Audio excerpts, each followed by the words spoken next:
Document debacle. Classified documents found in the homes and offices of past and present leaders. Classified documents can contain some of the nation's secrets, the names of undercover intelligence agents, how the country gathers its information, details about potential threats and how to deal with those threats. We don't know what was recovered. And some lawmakers say documents are being overclassified unnecessarily. But there is a push for legislative action in Congress to prevent this from happening again.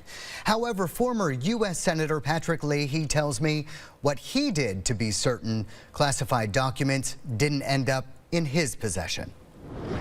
What do you make of all of these classified documents, the document debacle, if you will, the documents being found in the homes of the current president, the former president, and the former vice president? It depends on what the document is. I mean, they shouldn't be there anyway, but it depends upon what they are. Some, I remember in Intelligence Committee a couple of times saying to the CIA director, why do you take the time to send us this top secret briefing? We could buy a copy of the New York Times, mark it top secret. Not only would he get the information quicker, we get it in far greater detail, and you're willing to give it to you. That was CIA Director Casey, who was not happy at my remarks. But and a lot of it is very ordinary thing, but it's still, if it's marked secret or top secret, it shouldn't be given away. I've had top secret briefings for 48 years in the Senate. During the 3 times I was President Pro Tem, I was getting the highest classified because in case you suddenly became president, in case of national tragedy. But those briefings, I would have them meet me in a secure room at the Capitol. We call it a SCIF. They would bring it in. There are no phones or anything else. They'd have it in a locked box. We'd open it. I'd read all the material, initial that they gave it to me, give it back to them, and they initial they got it back, and they leave. The material never left that room. That was the easiest way because, among other things, I could freely ask questions because there's no way anybody could overhear.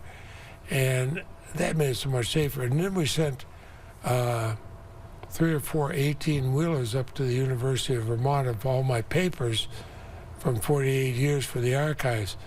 And the people were packing them. I said, go through them scrupulously. I said, I'd be willing to guarantee you there's nothing top secret in there, but make darn sure. So you're certain you have no classified documents? I'm certain because we didn't let them in the house. I sometimes had, well, the closest coming in the house was sometimes the intelligence agency would have to brief me on something in the middle of the night. They'd drive to the house and they'd stay there with it and they'd take it back. I didn't want it in the house. So then what is your advice to these leaders? Do the same thing I did. I know how busy you are.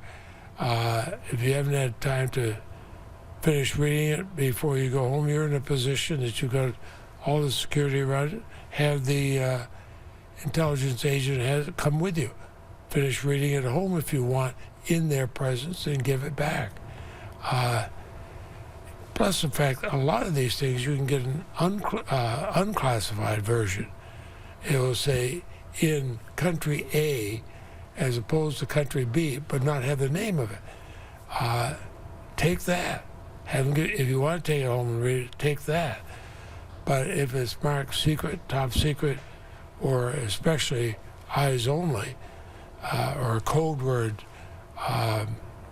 cleared, where you have to use a code word to see it.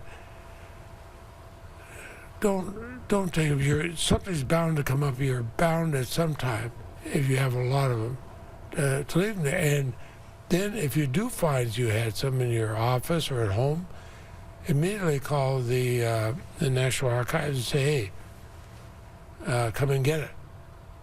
Don't do like Donald Trump did, where he said, well, I mentally cleared, declassified. Well, you can't do that anyway.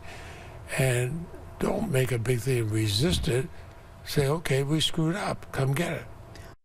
Searches for documents at President Biden's properties and the home of Vice President Pence were consensual.